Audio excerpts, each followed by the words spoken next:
Hello friends, എല്ലാവർക്കും നമ്മുടെ വീഡിയോയിലോട്ട് സ്വാഗതം. അപ്പോൾ നമ്മൾ ഇന്നും ഒരു റൈഡ് പോകാൻ വേണ്ടി തീരുമാനിച്ചിരിക്കുകയാണ്. നല്ല മഴയുണ്ട്, റോഡൊക്കെ അത്യാവശ്യം നല്ല വെള്ളക്കെട്ടുകളായിട്ട് നിറഞ്ഞിരിക്കുന്ന ഒരു സമയം തന്നെയാണ്. പിന്നെ പല സ്ഥലത്തുമായിട്ട് മണ്ണിടിച്ചിലും അങ്ങനെ പല പ്രശ്നങ്ങളും നടന്നുകൊണ്ടിരിക്കുന്ന ഒരു സമയമാണ് ഈ ഒരു മഴക്കാലം കേട്ടോ. അപ്പോൾ നമ്മളിപ്പോൾ കണ്ണൂരിലെ വളപട്ടണം എന്ന് പറയുന്ന ആ ഒരു റോഡിലെത്തി. ഈ സ്ഥലത്ത് നിന്ന് കുറച്ചും കൂടെ പോയി കഴിഞ്ഞാൽ തന്നെയാണ് നമ്മുടെ വളപട്ടണം റിവർ കേട്ടോ.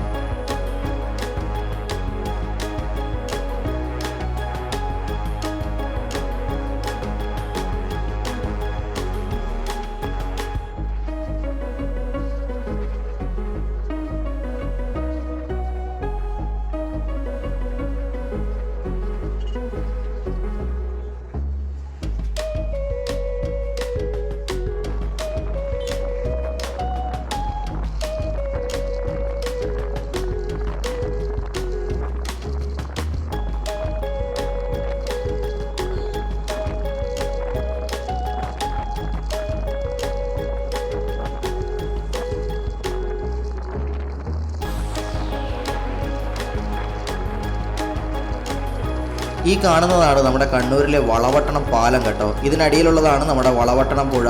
വളപട്ടണം പുഴയെ കുറിച്ച് അത്യാവശ്യം എല്ലാവർക്കും അറിയായിരിക്കാം. ഈ ഒരു പാലത്തിൻ്റെ സൈഡ് തന്നെ ഒരുപാട് ആൾക്കാർ സന്ധ്യക്കും അതുപോലെ തന്നെ രാവിലെയൊക്കെ വന്ന് മീൻ പിടിക്കാൻ വേണ്ടി ചൂണ്ടയിടാറുണ്ട് കേട്ടോ. ഇപ്പോഴും ഒരുപാട് ആൾക്കാരുണ്ട്, പക്ഷേ അതിരാവിലെയാണ് വരാറുള്ളത് എന്ന് മാത്രമേ ഉള്ളൂ. ഈ ഒരു സ്ഥലത്ത് തന്നെ ബോട്ട് സർവീസ് ഉണ്ട്, പക്ഷേ ഇപ്പോൾ ഒരുപാട് മഴയുള്ളൊരു അന്തരീക്ഷം ആയതുകൊണ്ടും പുഴ നല്ല രീതിക്കുള്ള കുത്തൊഴുക്കുള്ളത് കൊണ്ടുമാണ് ഇപ്പോൾ ബോട്ട് സർവീസ് താൽക്കാലികമായിട്ട് ഇവിടെ നിർത്തിവെച്ചത് കേട്ടോ.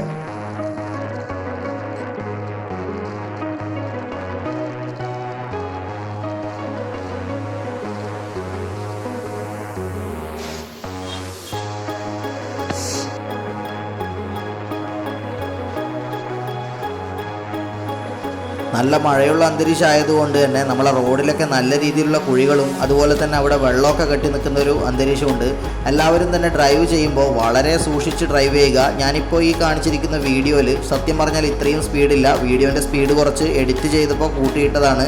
ആരും ഇത് കണ്ട് അനുകരിച്ച് വാഹനം 2 വീലർ ആയിക്കോട്ടെ 4 വീലർ ആയിക്കോട്ടെ ഇത്രയും സ്പീഡിലൊന്നും ആരും തന്നെ വാഹനം ഓടിക്കരുത്, പ്രത്യേകിച്ച് മഴക്കാലത്ത്. കാരണം ബ്രേക്ക് ചെയ്ത് കഴിഞ്ഞാൽ വെള്ളമുള്ളത് കൊണ്ട് തന്നെ നല്ല രീതിയിൽ തെന്നാനുള്ള ചാൻസ് ഒരുപാട് അധികമാണ്. അതുകൊണ്ട് സൂക്ഷിച്ച് മാത്രം എവിടേക്ക് യാത്ര ചെയ്യുന്നതായാലും നമ്മൾ സൂക്ഷിച്ച് മാത്രം വണ്ടി ഓടിക്കുക കേട്ടോ.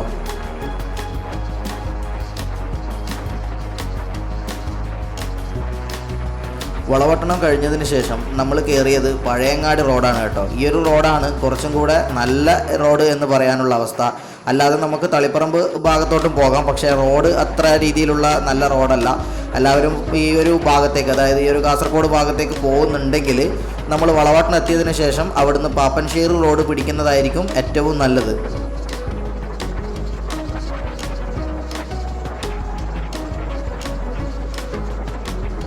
പുതിയ ഈ ഒരു റോഡിൻ്റെ ഈ ഒരു ഹൈവേയുടെ പണി നടന്നുകൊണ്ടിരിക്കുന്നത് കൊണ്ട് തന്നെ പല സ്ഥലത്തായിട്ട് നമുക്ക് ഡൈവേഷനുകളുണ്ട്. അപ്പോൾ അതൊക്കെ എല്ലാവരും സൂക്ഷിച്ച് വേണം വണ്ടി ഓടിക്കാൻ കേട്ടോ.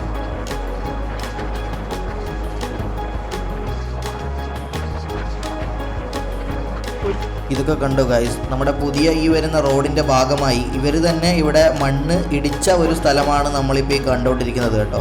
ഈ ഒരു സ്ഥലം കണ്ടോ, ഇവിടെയൊക്കെ അവർ മണ്ണ് ഇങ്ങനെ കുറച്ച് ഭാഗം ഇടിച്ചിട്ടുണ്ട്. ഇതൊക്കെ കൊണ്ട് നമുക്ക് എന്ത് ഗുണമാണ് ഉണ്ടാവുക അല്ലെങ്കിൽ എന്ത് ദോഷമാണ് ഉണ്ടാകുക എന്നൊന്നും നമുക്കിപ്പോൾ പറയാൻ പറ്റില്ല. ഏതായാലും നമുക്ക് ഈ ഒരു അവസ്ഥ കാണുമ്പോൾ തന്നെ നമുക്ക് സത്യം പറഞ്ഞാൽ നല്ല രീതിക്കുള്ള ഭയം തന്നെ തോന്നുന്നുണ്ട്. കാരണം ഈ മുകളിൽ നിൽക്കുന്ന ഈ ഒരു മണ്ണ് അത് കംപ്ലീറ്റ്ലി ഇടിയുകയാണെങ്കിൽ യാത്രാമാർഗം കംപ്ലീറ്റ് നമുക്ക് തടസ്സം തന്നെ നമുക്കുണ്ടാവും. അപ്പോൾ മനുഷ്യൻ ചെയ്യുന്ന ഓരോ പ്രവൃത്തി കൊണ്ട് തന്നെയാണ് സത്യം പറഞ്ഞാൽ മനുഷ്യനെതിരായിട്ടും പ്രകൃതിയും എന്താ പറയുക ഇതുപോലുള്ള ദോഷങ്ങൾ ഉണ്ടാവുന്നത് പ്രകൃതിയുടെ ഭാഗത്തുനിന്നും. നമ്മളെല്ലാത്തിനും കാരണം നമ്മൾ മനുഷ്യൻ തന്നെയാണെന്നാണ് ഇത്ര വരെയുള്ള കാര്യങ്ങളിൽ നമ്മൾ തെളിയിച്ചുകൊണ്ടിരിക്കുന്നത് കേട്ടോ.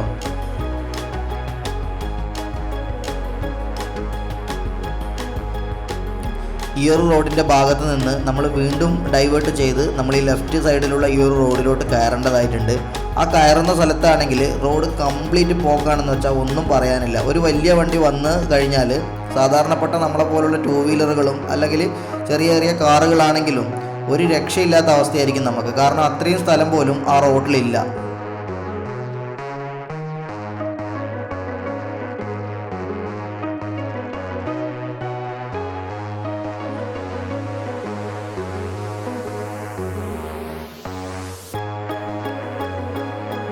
നിങ്ങളൊക്കെ ശ്രദ്ധിച്ചിട്ടുണ്ടോ എന്ന് എനിക്കറിയില്ല.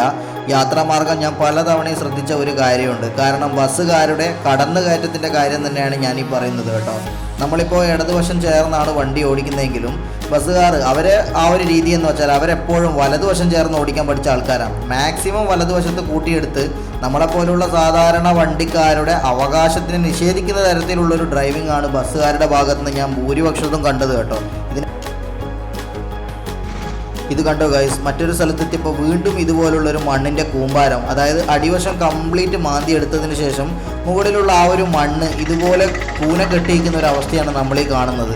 ഈ ഒരു മണ്ണ് എപ്പോൾ ഇടിഞ്ഞു വീഴുമെന്നോ അല്ലെങ്കിൽ അത് എന്ത് സംഭവിക്കുന്നോ ഒന്നും പറയാൻ പറ്റില്ല. എന്ത് സംഭവിച്ചാലും നമ്മളെപ്പോലുള്ള സാധാരണക്കാരുടെ ജീവിതത്തിനെ മാത്രമാണ് ബാധിക്കുന്നത് എന്നാണ് നമ്മൾ മനസ്സിലാക്കേണ്ടത്. കർണാടകയിൽ സംഭവിച്ച പോലുള്ള അതുപോലുള്ള മണ്ണിടിച്ചൽ ഇവിടെയും സംഭവിക്കുമോ എന്നുള്ള പേടി എനിക്കുണ്ട് സത്യം പറഞ്ഞാൽ. ഈ പോകുന്ന വഴിയൊക്കെ തന്നെ നിങ്ങൾക്ക് കാണാം, ഇതിൻ്റെ വലതുവശത്തായിട്ട് ഒരുപാട് മണ്ണിങ്ങനെ കൂനെ കൂടി നിൽക്കുന്ന അവസ്ഥ. മഴ പെയ്യുന്ന സമയത്ത് ഈ മണ്ണൊക്കെ ചേർന്ന് താഴെ വരുമോ എന്നുള്ള കാര്യം നമുക്ക് ഒന്നും പറയാൻ പറ്റില്ല. എന്തെങ്കിലും സംഭവിച്ചാൽ തന്നെ നമ്മളെ പോലെ വാഹനം ഓടിച്ചു പോകുന്ന സാധാരണക്കാരുടെ നേരെ മാത്രമേ ഇതൊക്കെ വരുള്ളൂ. കാരണം ഇതുമായിട്ട് ബന്ധപ്പെട്ട വലിയ വലിയ ഡിപ്പാർട്ട്മെൻറ്റോ അല്ലെങ്കിൽ വലിയ വലിയ ഉദ്യോഗസ്ഥന്മാരുടെ മെക്കെട്ടൊന്നും ഇത് സംഭവിക്കാൻ പോകുന്നില്ല. എന്ത് വന്നാലും നമ്മൾ സാധാരണക്കാർ അനുഭവിച്ചോളൂ എന്നുള്ളൊരവസ്ഥയാണ് സത്യം പറഞ്ഞാൽ നമ്മളിപ്പോൾ ഇതുവരെ നമ്മളിവിടെ കണ്ടുവരുന്നൊരവസ്ഥ കേട്ടോ.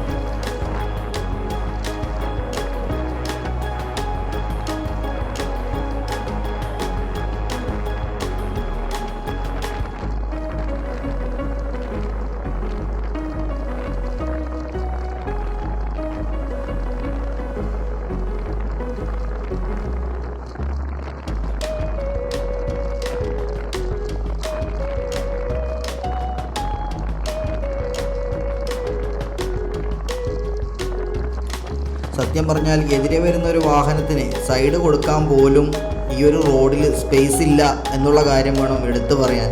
അതായത് ഈ ഒരു റോഡിൻ്റെ പണി കംപ്ലീറ്റ് ആകുന്ന സമയം വരെ സത്യം പറഞ്ഞാൽ നമ്മുടെ ഡ്രൈവിംഗ് എന്ന് പറഞ്ഞാൽ അങ്ങേയറ്റം അപകടം പിടിച്ചൊരു പരിപാടി തന്നെയാണ്. കാരണം ബസ് പോലുള്ള വലിയ വണ്ടികൾ വന്നു കഴിഞ്ഞാൽ ചെറിയ വണ്ടിക്ക് പോകാനുള്ളൊരു സ്ഥലം പോലും സത്യം പറഞ്ഞാൽ ഇതുപോലുള്ള റോഡുകളിലില്ല.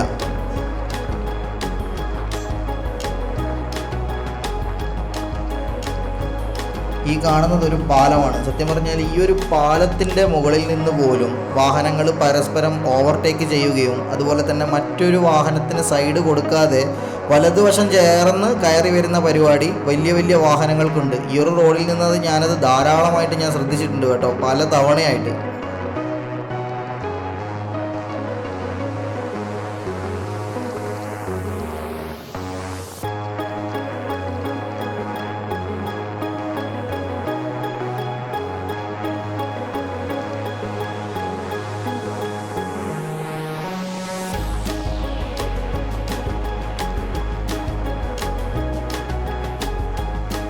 ഈ പോകുന്ന വഴിയിൽ ഈ ഒരു റോഡിൻ്റെ പണി ഏതാണ്ട് കംപ്ലീറ്റ് ആയതുകൊണ്ട് തന്നെ നമുക്ക് ഒരു വശത്തുകൂടെ മാത്രം നമുക്ക് ഇതുവഴി പോകാം. ഈ ഒരു ഹൈവേയുടെ ഈ ഒരു റോഡിലെത്തിയപ്പോൾ സത്യം പറഞ്ഞാൽ ഈ ഒരു റോഡ് മാത്രമാണ് ആകെ ഒരു ആശ്വാസം കേട്ടോ. മറ്റൊരു കാര്യം പറയാം, നമ്മുടെ കണ്ണൂരിലുള്ള ബാക്കിയുള്ള സ്ഥലങ്ങളുടെ റോഡിനെ അപേക്ഷിച്ച് നമുക്ക് കാസർഗോഡ് ഭാഗത്തേക്ക് പോകുമ്പോഴുള്ള റോഡ് ബെറ്ററാണ് കേട്ടോ. ബാക്കിയുള്ള ഭാഗത്തുള്ള അതായത് കണ്ണൂർ ടൗണുകളിലുള്ള റോഡും അതുപോലെ തന്നെ കണ്ണൂരിലുള്ള ബാക്കിയുള്ള സ്ഥലങ്ങളിലോട്ടുള്ള ദൂരങ്ങളും റോഡുകളും വെച്ച് നോക്കുന്ന സമയത്ത് നമുക്ക് കണ്ണൂർ ടു കാസർഗോഡ് പോകുന്ന ഭാഗത്തേക്കുള്ള റോഡ് നല്ല അത്യാവശ്യം റോഡ് തന്നെയാണ്. അത് തന്നെയാണ് ഞാൻ മുന്നേ പറഞ്ഞത്, കണ്ണൂർ വളപട്ടണത്തിൽ നിന്ന് നമ്മൾ ഇടത്തോട്ട് അതായത് പാപ്പനശ്ശേരി റോഡ് പഴയങ്ങാടി വഴി പോവുകയാണെങ്കിൽ നമുക്ക് അത്യാവശ്യം നല്ല രീതിക്കുള്ള റോഡ് തന്നെ ആ ഒരു ഭാഗത്തുണ്ട്.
രാവിലെ ഇറങ്ങുന്ന സമയത്ത് നല്ല രീതിക്കുള്ള മഴക്കാറുണ്ടെങ്കിലും ഇന്ന് പൊതുവെ മഴയൊന്നും പെയ്തിരുന്നില്ല. അതുകൊണ്ട് തന്നെ ആ ഒരു കാര്യം നമ്മുടെ യാത്രക്ക് നല്ല രീതിയിൽ പ്രയോജനപ്പെട്ടു കേട്ടോ.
ഇപ്പം നമ്മൾ കാഞ്ഞങ്ങാട് ഈ ഒരു ഭാഗത്താണ് എത്തി നിൽക്കുന്നത് കേട്ടോ. ഇവിടെ എത്തിയപ്പോൾ തന്നെ നല്ല രീതിയിലുള്ള റോഡുകൾ തന്നെയാണ് നമ്മളിപ്പോൾ ഇവിടെ കണ്ടത് കേട്ടോ. ഇവിടെ നിന്ന് നമ്മുടെ റൈഡിംഗ് ഒക്കെ വളരെ സുഖകരമായിട്ട് നമുക്ക് പോകാം. അത്യാവശ്യമായ നല്ല വീതിയിലുള്ള റോഡുകൾ തന്നെയുണ്ട്. അതുപോലെ തന്നെ വലിയ രീതിയിലുള്ള പൊട്ടലോ അങ്ങനെയൊന്നും റോഡിനില്ല. നല്ല രീതിയിലുള്ളൊരു റോഡ് തന്നെയാണ്.